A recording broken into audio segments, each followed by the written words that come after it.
Hey there guys, Matt here, and today we're going to be talking about Spyro 4 and kind of a Summer Game Fest wrap up of everything that sort of went down with the game. So let's just get into it. So obviously the big thing is that the game did not get revealed at Summer Game Fest.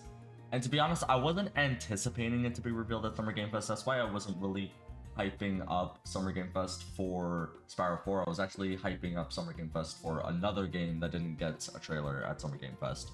But with that being said, I kind of want to talk about Spyro 4 and what everybody has been kind of speculating about, how we didn't get it revealed at Summer Game Fest or at the Xbox show or at the State of Play and all that stuff. And the thing is that I just want to kind of let everybody know, because I've been kind of talking to the community lately and all the Spyro fans. And a lot of people are kind of at a point of frustration where they're like, okay, where's this game? We know it exists. How come Toys for Bob hasn't revealed it yet? They said they're gonna, or at least Paul Yan said they're gonna show more when the time's right, when it's the time gonna be right to show it off. Are they gonna show it in September around the anniversary day? They're gonna show it at the Game Awards? What's going on? They're gonna show it at, like, you know, a random State of Play? Who knows? And the thing is, I kind of want to give everybody a bit of a rundown. This is sort of like a Spyro 4 June 2025 news wrap-up kind of video, kind of compiling everything together. So basically, with that being said, with Spyro 4, right, this is not a game that we're going to see revealed.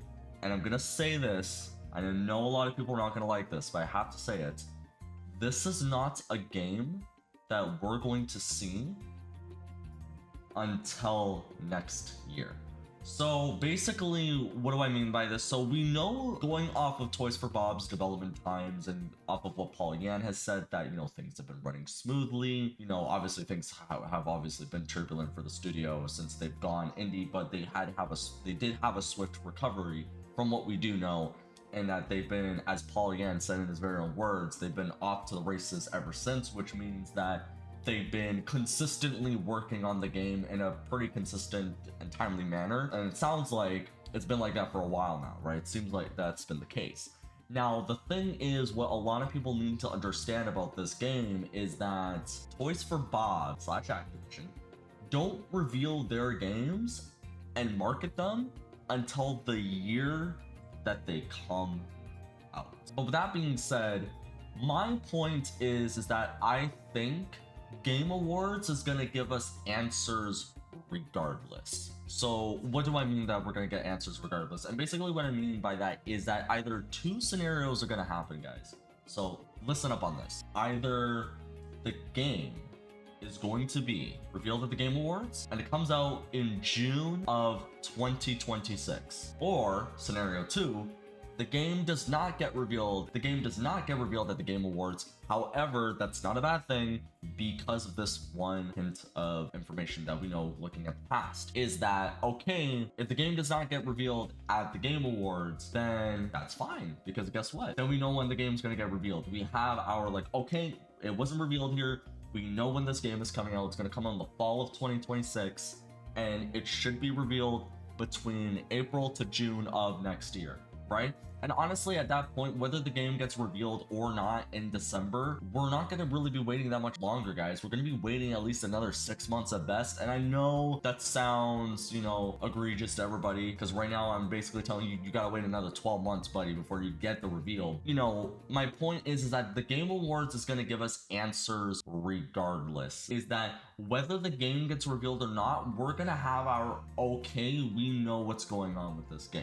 And that's a good thing. That's honestly a good thing. And to be honest with you guys, I do also want to bring this up, is that we're most likely gonna get a leak on the game. I mean, Reignited Trilogy was one of the worst kept secrets leading up to its reveal. That game got leaked so much of its existence. Like, you know, we had the Laura K. Dale leak, we had Liam Robertson talk about it, and then heck, even the day that the game was revealed, April 5th, 2018, hours before we got the trailer, Amazon in the middle of the night accidentally put up a listing of the game with screenshots, the placeholder of the box art, and like in-game screenshots and everything. My point is that in some capacity, I think we're gonna get a leak on this game this year. I actually honestly do think so, because the thing is, I kid you guys not, back in November of 2019, 7 months before Crash 4 was revealed in June 2020, we had the big Sabi slash viewer Anon leak. And if you don't remember what that leak actually was, that was essentially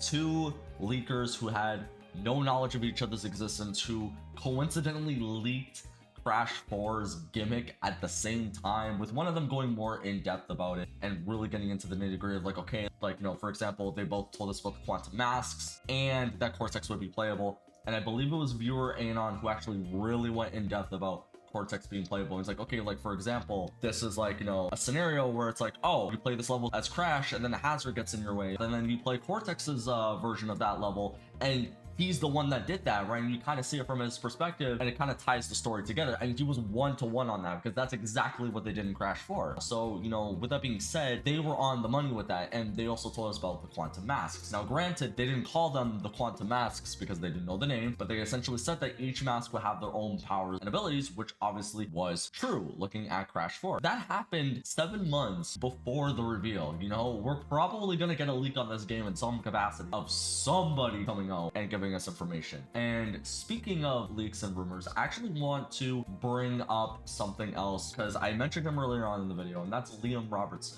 And now I made a video a couple months back talking about how Liam did say that Toys for Bob's next game is a new Spyro game, and I made a video on that. And Liam actually just did a podcast about 6 days ago now, and I just caught wind of it yesterday, and he actually mentioned Spyro and talking about the rumors. Now, there was a fake leak that happened, you know, last week. It wasn't really a fake leak. It was more so a speculative video from a YouTuber who was from another country. I can't remember who it was, but basically he actually made a video talking about Double Fine showing off a new game at the Xbox show and Toys for Bob showing Spyro 4 at the Xbox show, going off with speculation.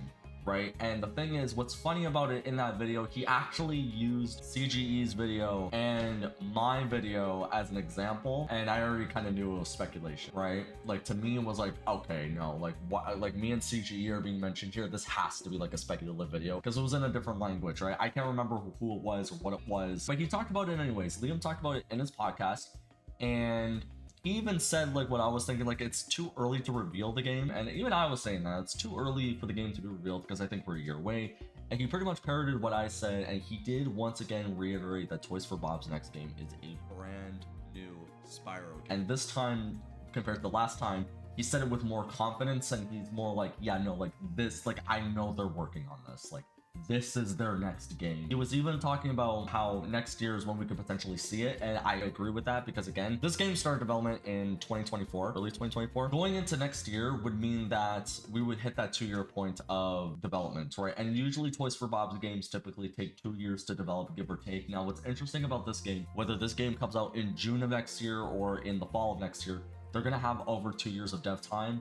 And that's something that Toys for Bob almost never has. Crash Team Rumble doesn't count because they actually stopped working on that game because that game got shelved. So they lost a whole year of time on that. But this is a game that they're going to be consistently working on from beginning to end that goes a little over 2 years, which is exciting because it also follows the game being big and ambitious, which I'm going to make a separate video about that and what that means. But basically, you know, Liam once again saying that, yes, Toys for Bob is working on a brand new Spyro game. The utmost of confidence, like, yeah, like, you know, it's just a matter of us waiting at this point. You know what I mean, guys? I will have a link in the description to his podcast. So if you want to go check it out, go subscribe to his podcast and on Patreon. With that being said, that kind of leads us again to what I was saying, like, we're not going to see this game until next year. And the thing is, guys, that's really not that bad of a wait. Like, we've waited this long, we're fine. We are absolutely fine. We can wait for Spyro 4. So I just kind of wanted to make this a little bit of an update video on what's going on with Toys for Bob. So looking at it, you know, I mean, yes, by the time this game does come out, it's gonna be 8 years since Reignited Trilogy, almost a decade. But you know what? If we don't count Skylanders, between The Legend of Spyro, Dawn of the Dragon, and the Reignited Trilogy, that was a 10-year gap. You know what I mean? So it's like, honestly, we're fine. We've done this before. I've done this with so many games, waiting years upon years upon years for them to come out. Like, you know, like Kingdom Hearts 3, Final Fantasy 7 Remake. I'm pretty much a veteran of waiting years for a video game to come out at this point. So to me, I'm used to this, right? And to me, honestly, with this, with Spyro, it's nothing, right? Knowing that's officially in development from 2024 to now, it's like, dude, this is like small fry to me. Just waiting a couple of years. But with that being said, let me know in the comment section below, what do you guys think? When do you think we're going to see this game? Do you think we'll see it at the Game Awards? Do you think we'll see it at next Summer Game Fest? Do you think we'll see it between Game Awards and Summer Game Fest, like maybe in April of next year, who knows? So we'll just have to wait and see. So yeah, like this video if you enjoyed it, subscribe if you haven't already, and I'll see you all in the next one.